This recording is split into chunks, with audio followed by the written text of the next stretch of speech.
तो गाइस इस वीडियो में हम जानेंगे कि कैसे एक स्टार्टर मोटर को असेंबल करा जाता है जो कि आपकी गाड़ी का जो इंजन है उसको सिर्फ एक चाबी घुमाने से ही स्टार्ट कर देती है। तो शुरुआत करते हैं सबसे पहली इंपॉर्टेंट टिप से जो कि रहेगी साफ सफाई। जब आप स्टार्टर मोटर को असेंबल करने वाले हों तो मेक श्योर करें कि सारी चीज़ों को आप अच्छे से क्लीन कर लें, क्योंकि इसके अंदर कचरा आप नहीं डालना चाहेंगे। क्योंकि अगर इसके अंदर कचरा आप असेंबल करते टाइम में डाल देंगे तो फिर उसके बाद में इसमें और भी वेयर एंड टेयर होता है। जो इसके ब्रशेस हैं, जितनी भी बार आप स्टार्टर मोटर को यूज़ करते हो तो वो ब्रशेस हैं वो वेयर आउट होते हैं और वो जो कार्बन डिपॉजिट है वो इसके अंदर वैसे ही कलेक्ट होता है। तो आप और कचरा भी इसमें क्यों डालो, तो इसलिए साफ सफाई अच्छे से करना जरूरी है। लेकिन बिकॉज ये इलेक्ट्रिकल कंपोनेंट्स है इसमें काफ़ी सारे, तो इसलिए साफ सफाई थोड़ा ध्यान से थोड़ा तरीके से करनी बहुत जरूरी हो जाती है।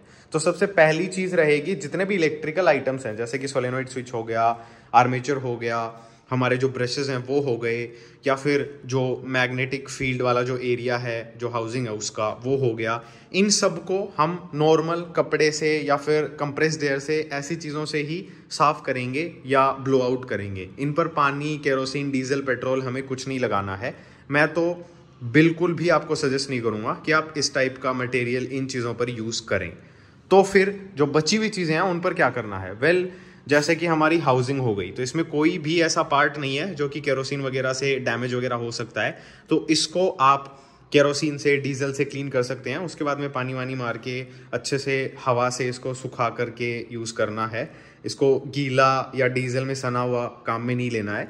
But I think you got the point. इसको आप डीजल से क्लीन कर सकते हैं। रबर के किसी भी पार्ट को आपको डीजल, पेट्रोल वगैरह से साफ नहीं करना है। रबर के पार्ट्स को आप गीले कपड़े से साफ करें। चाहे तो आप थोड़ा सा डिश सोप है वो यूज़ कर सकते हैं, शैम्पू वगैरह यूज़ कर सकते हैं, लेकिन डीजल, पेट्रोल आपको अवॉइड करना है जितना आप कर सकें। बोल्ट्स वगैरह, स्क्रूज वगैरह, शिम्स वगैरह जो मेटल के हैं उनको आप कैसे भी क्लीन कर सकते हैं डीजल वगैरह से, कोई प्रॉब्लम नहीं है। अपार्ट फ्रॉम दैट, जो ये गियर्स वाला सेक्शन है और हमारा जो वन वे क्लच है, तो गियर्स को आप सेपरेट करके ये पूरी जो असेंबली है ये बहुत ज़्यादा हद तक खुलती है। तो यहाँ पर आगे इसमें आपको लॉक्स वगैरह देखने को मिलेंगे। मुझे ज़रूरत नहीं थी इसलिए मैंने नहीं खोली। आप चाहें तो इस कैप को हटा करके इसके अंदर एक मेटल की स्नैपरिंग लगी रहती है, उसको निकाल करके क्लच असेंबली को निकाल सकते हैं। फिर यहाँ पर एक सर्कलिप लगी हुई है, उसको हटा करके आप इस असेंबली को पूरा बाहर निकाल सकते हैं। अगर ये ज़्यादा गंदी हो गई है तो मैं रिकमेंड करूँगा कि आप इसको पूरा खोल करके अच्छे से क्लीन करें।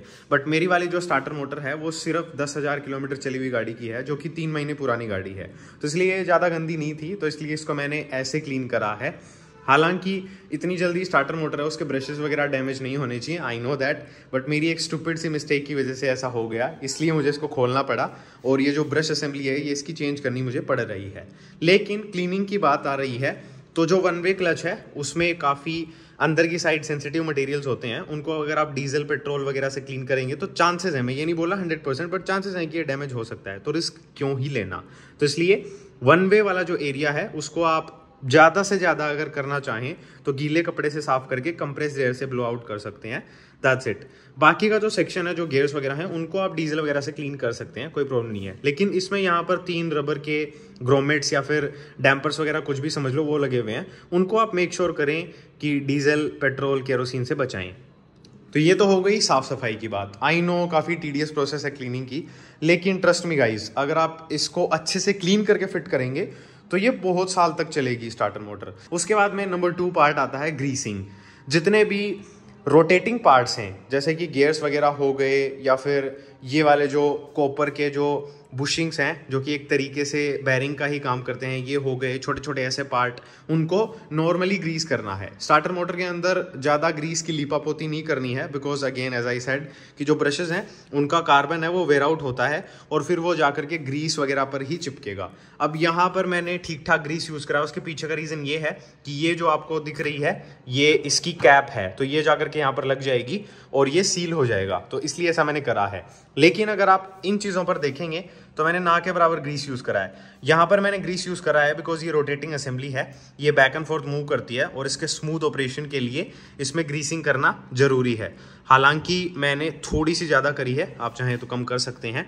बाकी जो भी इलेक्ट्रिकल कंपोनेंट्स हैं उन पर मैंने किसी भी टाइप का कोई भी ग्रीस वगैरह यूज़ नहीं करा है। ना मैंने आर्मेचर पर कोई ग्रीस लगाया है, ना सोलेनोइड पर, ना ही जो ब्रशेस वगैरह हैं उन पर, बिकॉज उनमें नहीं लगाना है। साथ ही साथ जो हमारा मैग्नेटिक फील्ड वाला जो सेक्शन है उसमें भी हमें किसी भी टाइप का ग्रीस वगैरह यूज़ नहीं करना है। तो ये तो हो गई प्रिपरेशन की बात। अब बारी आती है कि इसको असेंबल कैसे करें। तो शुरुआत करते हैं हमारी जो वन वे क्लच एंड जो गियर्स हैं उनकी जो असेंबली है उसको कंप्लीट करने से। तो जो फोर्क है उसमें ये जो हिस्सा है ये हम इस साइड फेस करेंगे और इसको कुछ इस तरीके से लगाएंगे कि इसके ये जो स्लॉट्स हैं ये यहाँ पर इन दोनों में जाकर के फिट हो जाएं। तो अभी मैं इसको इंस्टॉल कर रहा हूँ और आप इसको चेक कर सकते हैं। थोड़ा सा इसको यहाँ पर लिफ्ट करके लगाना पड़ेगा। There we go. अभी इसका जो मूवमेंट है वो आप चेकआउट कर सकते हैं। और एक बार ये जो पूरी असेंबली है ये अगर आपने खोल ली है तो उसको असेंबल कर देता हूँ। ये हमारी मैन शाफ्ट है जो कि यहाँ से लगती है। उसके बाद में ये वाला जो गियर है ये लगता है। 3 इसके रबर के ग्रोमेट्स या फिर डैम्पर्स हैं वो लगते हैं। और ये जो गियर्स हैं ये कुछ इस तरीके से फिट होते हैं। अब इनमें अंदर की साइड नीडल बेरिंग्स हैं, सो मेक श्योर उनको आप अच्छे से लुब्रिकेट करें। और लुब्रिकेट करने के बाद में 1 बाय 1 करके आप इन तीनों गियर्स को लगा दें। तीनों गियर्स सेम है, इनकी कोई भी डायरेक्शन नहीं है, सो जस्ट रिलैक्स। उसके बाद में फ्रंट की साइड ये जो फोर्क है ये मैंने लगाना बता ही दिया। ये जो है इतनी, ये हमारी वन वे क्लच की असेंबली है तो ये एज ए यूनिट ही लगती है। ये जो घूम रही है ना आगे पीछे जो एक साथ हो रही है पूरी असेंबली, ये पूरी असेंबली एज ए यूनिट ही लगती है। उसके बाद में यहाँ पर ये एक कवर है, इसके अंदर आपको ये जो कट दिख रहा है मेटल की, ये जो आपको रिंग दिख रही है ये इसकी स्नैप रिंग है जो कि इसको लॉक करके रखती है, इससे आगे ये ना जा पाए, ये उसके लिए है। फिर यहाँ पर अंदर की तरफ आपको एक स्नैप रिंग देखने को मिलेगी सी टाइप, इसको आप सर्कलिप भी बोल सकते हैं। और इसके पीछे एक वॉशर है। तो ये कुछ इस तरीके से एज ए यूनिट हमने असेंबल कर रखी है। ग्रीस वगैरह मैंने पहले ही बता दिया है तो उसको मैं रिपीट नहीं कर रहा हूँ। अब बारी आती है इस असेंबली को हमारी जो आउटर हाउसिंग है उसमें लगाने की। लेकिन उससे पहले ये एक सील है जो कि यहाँ पर लगेगी। तो इसका ये वाला जो हिस्सा है ये हम ऊपर रखेंगे, जो पतले वाला हिस्सा है वो नीचे रखेंगे। और पीछे की साइड इसमें ये 2 कटआउट्स बने हुए हैं ये यहाँ पर लगेंगे। तो ये बेसिकली कुछ इस तरीके से हमें लगा करके रखनी है और ये इसके अगेंस्ट कुछ इस तरीके से रहने वाली है। तो अब इसको होल्ड करके ये जो हमारी हाउसिंग है इसमें फिट करेंगे। तो इसमें फिट करने का तरीका सिंपल है। ये 2 जो होल्स आपको दिख रहे हैं ये हमारे मैन जो लंबे वाले बोल्ट्स हैं उनके होल्स हैं। और इसमें आपको एक होल यहाँ पर दिखेगा, एक यहाँ पर दिखेगा। तो इनको हमें अलाइन करना है और साथ ही साथ इसके बाकी के जो कटआउट्स वगैरह हैं वो भी हमें मैच करने हैं। तो इसको अभी मैं लगा रहा हूँ, आप देख करके काफ़ी ईजिली फिगर आउट कर सकते हैं।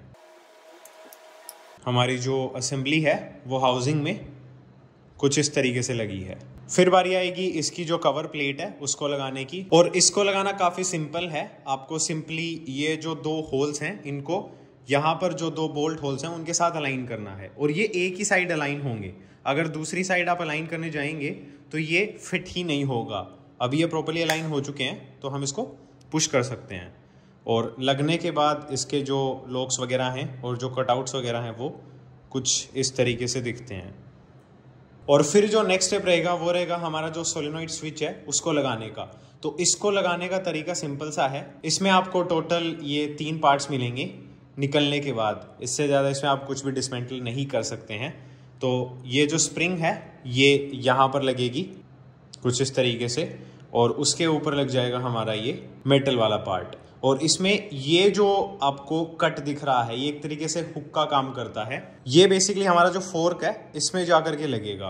तो एक बार इसको मैं सेपरेट करके आपको लगा करके दिखाता हूँ। इसको आपको सिंपली कुछ इस तरीके से लगाना है, जस्ट लाइक दैट। तो अभी अपन इसको ऑपरेट करेंगे तो ये कुछ इस तरीके से इसमें मूवमेंट होगा। और अगर आप इस साइड से देखेंगे तो आप नोट कर पाएंगे कि ये जो गियर है ये बाहर निकल रहा है और पुश करने पर अंदर जा रहा है। तो ये कुछ इस तरीके से फंक्शन करता है। तो इसको हमने लगा दिया, स्प्रिंग हमारी इसमें लगी हुई है। तो अभी इनको आपस में सबसे पहले अलाइन करके पुश करते हैं। और अभी ये वाला जो हिस्सा है इसको हमें होल्ड करके रखना पड़ेगा, क्योंकि हम इसको दबाएंगे तो ये हिस्सा उठेगा। तो इसलिए इसको होल्ड करके रखते हैं और इसको दबाते हैं।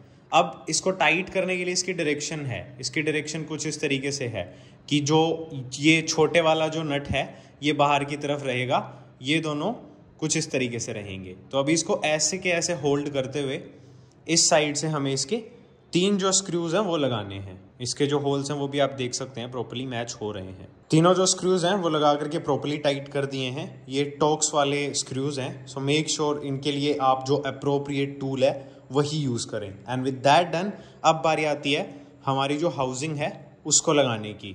तो ये रही हमारी हाउसिंग। इसमें आपको 2 टाइप के कट्स दिखेंगे। ये वाला जो कट है यू टाइप में, ये ऊपर रहेगा, जिस साइड हम ब्रशेस लगाएंगे उस साइड रहेगा। और ये जो कट है ये नीचे की तरफ रखना है। और इस कट की जो पोजीशन है वो रहेगी यहाँ पर, ये जो हमने सील लगाई थी रबर की, इसकी तरफ। तो ये जो है ये बेसिकली कुछ इस तरीके से हम लगा करके अलाइन कर देंगे। और फिर लगाएंगे जो आर्मेचर है उसको। तो आर्मेचर में गियर वाला हिस्सा नीचे की तरफ रहेगा।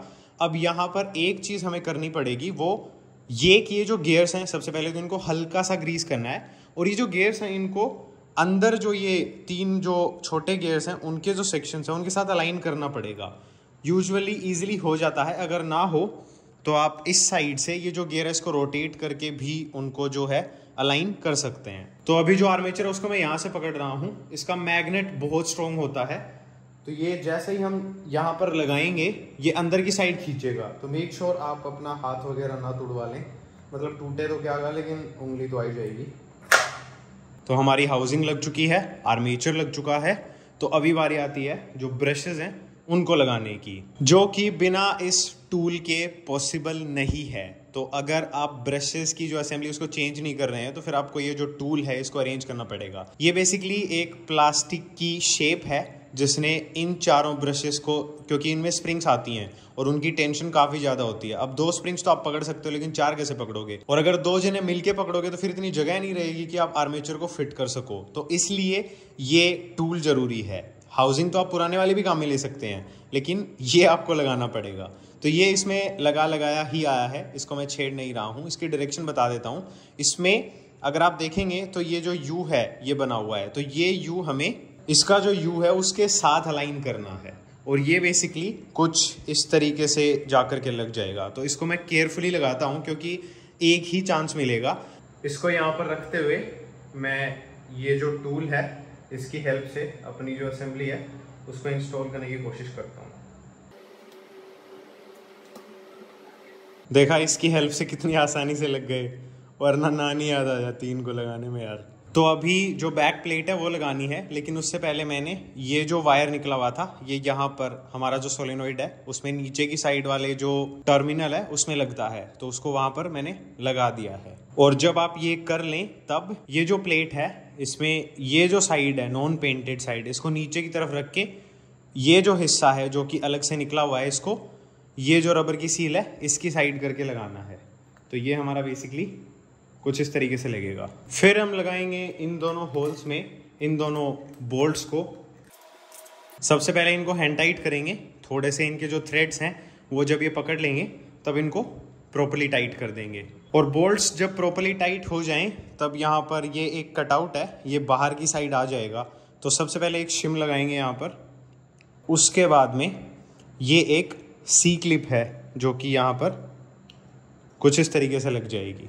एंड लास्टली यहाँ पर लगानी है इसकी कैप। तो इसमें यहाँ पर ये एक पेपर की पैकिंग टाइप चीज़ लगती है, इसको मेक श्योर आप प्लेस कर दें और फिर इन होल्स को यहाँ पर ऐसे अलाइन करना है। और 2 यहाँ पर ये स्क्रूज लगेंगे जिनको मैंने लगा करके टाइट कर दिया है। तो अब बारी आती है टेस्टिंग की तरफ, लेकिन उससे पहले एक छोटी सी चीज़, यहाँ पर ये एक रबर का ग्रोमेट लगा हुआ है, लेकिन ये ग्रोमेट नहीं है, इसमें थोड़ी सी एयर ब्रीदिंग के लिए जगह बना रखी है। तो ये मैंने निकाला नहीं था इसलिए मैं इसके बारे में बताना भूल गया, लेकिन अभी मेंशन कर रहा हूँ। ये इसका ब्रीदर है, ब्रीदर ट्यूब आप इसको बोल सकते हैं। तो अब टेस्टिंग की तरफ चलते हैं। तो टेस्टिंग में आप आवाज़ से ही समझ जाना कि चीज़ें कैसे ऑपरेट हो रही हैं, क्योंकि दिखाना मेरे लिए मुश्किल है, ये काफ़ी हैवी हो चुकी है।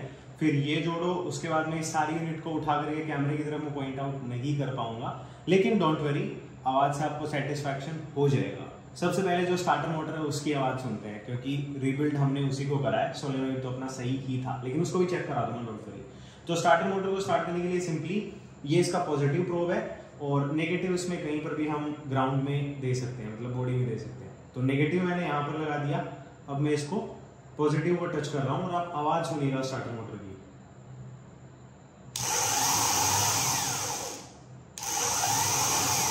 तो हमारी स्टार्टर मोटर है वो प्रॉपर्ली फंक्शन कर रही है। तो स्टार्टर मोटर इज डन। अब बारी आती है जो सोलेनोइड स्विच है उसकी। तो उसके लिए यहाँ पर नेगेटिव लगाना है और यहाँ पर पॉजिटिव, और इसकी आवाज सुन लीजिएगा। तो बेसिकली हमारी स्टार्टर मोटर है वो प्रॉपर्ली रेडी हो चुकी है। तो अब इसको गाड़ी में स्टार्ट करके एक बार वहां पर भी स्टार्ट करके क्रैंक करके दिखा दूंगा आप लोगों को कि गाड़ी जो है वो स्टार्ट हो रही है प्रॉपर्ली। ऑलराइट, सो स्टार्टर मोटर अपनी लग चुकी है। अब यहाँ पर बीच में ये कुछ वायर्स वगैरह आ रखे हैं, लेकिन आप देख पा रहे होंगे तो यहाँ पर ये जो वायर जा रखे हैं ये स्टार्टर मोटर को ही लग रखे हैं। तो स्टार्टर मोटर तो अपनी लग चुकी है और सारा कुछ जो भी कनेक्शंस वगैरह करने थे वो भी मैं कर चुका हूँ। तो अब मैं आपको स्टार्ट करके दिखा देता हूँ कि जो क्रैंकिंग है वो प्रॉपर्ली हो रही है या नहीं। So there we go. गाड़ी को सबसे पहले न्यूट्रल में करते हैं और उसके बाद में इग्निशन को करते हैं ऑन। इसकी एक बार स्वाइपिंग है वो हो जाने देते हैं। Swiping is done.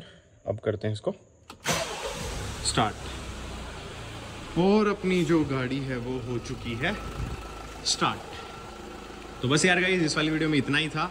I hope ये जो स्टार्टर मोटर की असेंबली वाली जो वीडियो है ये आपको इंटरेस्टिंग लगी होगी। अगर ऐसा है देन इस वीडियो को लाइक कर देना, अपने फ्रेंड्स के साथ शेयर कर देना। मैं मिलूंगा ऐसी ही किसी और वीडियो में, तब तक के लिए खत्म।